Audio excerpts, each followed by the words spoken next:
It was 4:23 in the afternoon on March 7th, 1945, and Lieutenant Karl Timmermann was standing on the west bank of the Rhine River at Remagen, looking at something that should not have been there. The Ludendorff Bridge was still standing. Every other bridge across the Rhine had been destroyed, blown by German engineers following orders that the Wehrmacht High Command had issued with the absolute clarity of a command structure that understood what a standing bridge over the Rhine meant in the spring of 1945. The river was Germany's last natural defensive barrier of strategic significance, a 200-meter width of fast-moving water that American armor could not cross without a bridge and that the German defensive plan had assumed would not have one. Timmermann had been told to expect a destroyed bridge. His battalion had been moving toward Remagen with the operational assumption that the crossing would require engineers and time and the full logistical apparatus of a deliberate river assault. What he was looking at instead was a bridge that was damaged. He could see the smoke of a demolition attempt still rising from its structure, but intact, passable. There, Timmermann had 9 minutes to make a decision that would change the course of the war in Europe. He ordered his men across. If you're watching this for the first time, subscribe and hit the bell. These are the stories that history almost forgot, and we find them every single week.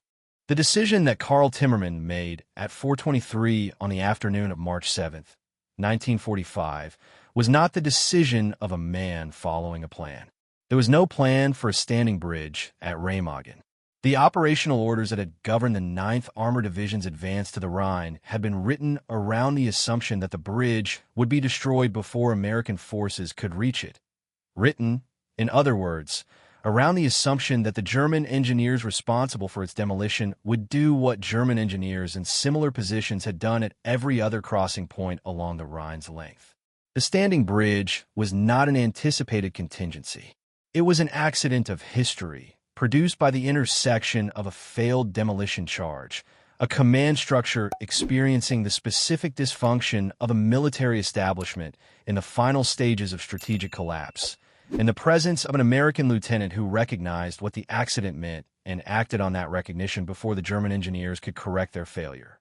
The German failure at Remagen had multiple causes, each one a thread in the larger fabric of a Wehrmacht that was, by March 1945, operating under the compounded pressures of catastrophic manpower losses, fuel shortages, command confusion, and the specific institutional dysfunction of an organization whose culture did not manage the admission of failure well.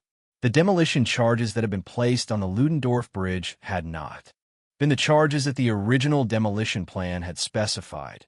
The original charges had been removed months earlier for use elsewhere. A diversion of resources that reflected the Wehrmacht's resource crisis in its most mundane and consequential form, and the replacement charges that had been hastily installed were of insufficient quantity for the task. The detonation that the German engineers triggered as Timmermann's men appeared on the west bank had damaged the bridge, had blown holes in its decking and weakened several of its structural members, but had not dropped it into the Rhine. The bridge swayed. It shook. It groaned with the strain of a structure that had absorbed more than it had been designed to absorb, and it remained standing. The American exploitation of the Remagen Bridge in the hours and days that followed its capture represented one of the most consequential tactical decisions of the entire European war. Not because the bridge itself was strategically located, which it was not, and not because the bridgehead that Timmermann's men established on the Rhine's east bank was in the most operationally significant sector of the front, which it was not, but because of what the existence of an American bridgehead on the east bank of the Rhine communicated to the German High Command and the German defensive establishment about the nature of the situation they were now managing. The Rhine had been Germany's last strategic barrier. The German defensive plan for the war's final phase had organized itself around the assumption that the Rhine could be held long enough to produce the negotiated settlement that some elements of the German leadership were still pursuing in the spring of 1945. A standing Rhine meant time. A standing Rhine meant the possibility of stabilization, of consolidation, of the political space that continued military resistance required to produce a negotiated outcome rather than the unconditional surrender that the Allied leadership had demanded since Casablanca. The breach of the Rhine at Remagen did not end the war. The war's end was already determined by the strategic situation that March 1945 had produced, and the Remagen Bridge's contribution to the timeline of that end was a matter of weeks rather than months. But it communicated with the unambiguous authority of a physical fact that no amount of German headquarters optimism could reframe as anything other than what it was, that the Rhine was not going to provide the time that the defensive plan had assumed it would provide. The German response to the Remagen bridgehead was, by any operational assessment, desperate in a way that reflected the depth of the strategic disruption the bridge's survival had produced. Hitler's reaction to the news was documented by multiple witnesses as among the most extreme of the war's final year, a response that went beyond the operational frustration of a commander whose defensive plan had been compromised and into the register of a man confronting evidence that the framework around which his final strategic hopes had been organized was no longer intact. 7 German officers were court-martialed for the failure to destroy the bridge, 4 of them executed. The Luftwaffe launched repeated attacks against the bridge and the bridgehead, losing aircraft at rates that the depleted German Air Force could not sustain. V-2 rockets, the most advanced weapons in the German arsenal, were directed against the bridge in the first operational use of ballistic missiles against a tactical target, an improvised and largely ineffective deployment that reflected the absence of any more adequate response to the problem the bridge had created.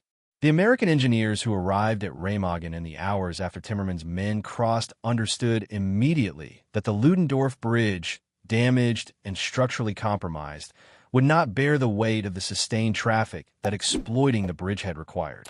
Their response was the same response that American military engineering had applied to every obstacle the war had placed in front of it. They built more bridges. The tactical bridging equipment that American engineer battalions carried as standard organizational equipment, the Bailey Bridge components, the pneumatic floats, the prefabricated treadway sections that could be assembled into a vehicle bearing, span in hours rather than the days that conventional bridge construction required, had been developed in exactly anticipation of this kind of requirement. Within days of Timmermann's crossing, American engineers had supplemented the damaged Ludendorff Bridge with multiple additional spans that gave the bridgehead a crossing capacity sufficient to support the armored exploitation that the break through the bridge had created demanded. The Bailey Bridge, the British-designed, American-produced portable steel bridge that had become the standard tactical bridging solution of the Allied armies in the European theater, was in its way the same argument about democratic industrial capability that every previous episode of this channel had examined in its specific domain. It had been designed by a British engineer named Donald Bailey in 1940 and 1941, developed through the same kind of practical, empirical engineering process that had produced the proximity fuse and the drop tank and the computing gun sight. The process of identifying a specific military requirement and applying organized scientific and industrial resources to meeting it with the urgency that the war's demands imposed.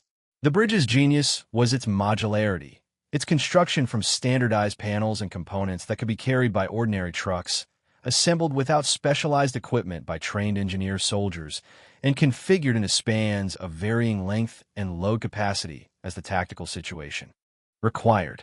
A Bailey Bridge that could carry a Sherman tank could be assembled in the field in hours. The components that built it were interchangeable. The training that produced the soldiers who assembled it was standardized.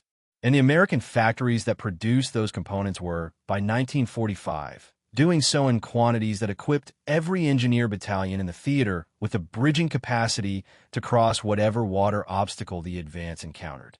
The German engineers who had blown every other bridge across the Rhine had been executing a defensive strategy built on the assumption that water obstacles were absolute barriers in the absence of bridges, and that the destruction of bridges was therefore a reliable method of converting a river into a defensive line.